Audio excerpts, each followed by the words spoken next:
திருச்சி ஸ்ரீரங்கம் கோயில் நிர்வாகத்தையும் இந்து சமய அறநிலையத்துறையும் கண்டித்து பாஜக இளைஞரணி சார்பில் ஆர்ப்பாட்டம் நடைபெற்று வருகிறது. விவரங்களை வழங்குவதற்காக செய்தியாளர் சரவணன் இணைப்பில். சரவணன், இந்த ஆர்ப்பாட்டம் தொடர்பாக உங்களுடைய விவரங்கள் என்ன? கோரிக்கை அவர்கள் முன்வைக்கிறார்கள்? வணக்கம் கோபால். நிச்சயமாக திருச்சி ஸ்ரீரங்கம் கோவில் நிர்வாகத்தை இந்து சமய அறநிலையத்துறையும் கண்டித்து பாஜக இளைஞரணி சார்பில் ஸ்ரீரங்கம் கோவில் முன்பு ஆர்ப்பாட்டம் அனுமதியின்றி ஆர்ப்பாட்டத்தில் ஈடுபட்டு வருகின்றன. போலீசார் பாஜக கடும் வாக்குவாதம் தள்ளுமுள்ளும் ஏற்பட்டு கொண்டிருக்கிறது.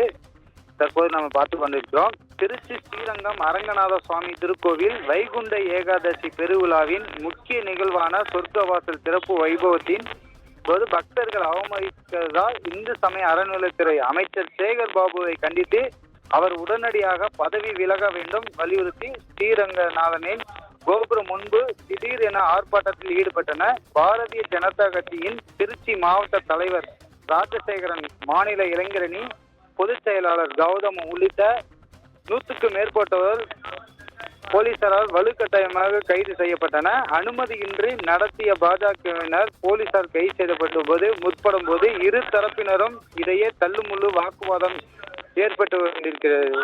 கோபால். சரவணன், உங்கள் அண்மை விவரங்களுக்கு நன்றி.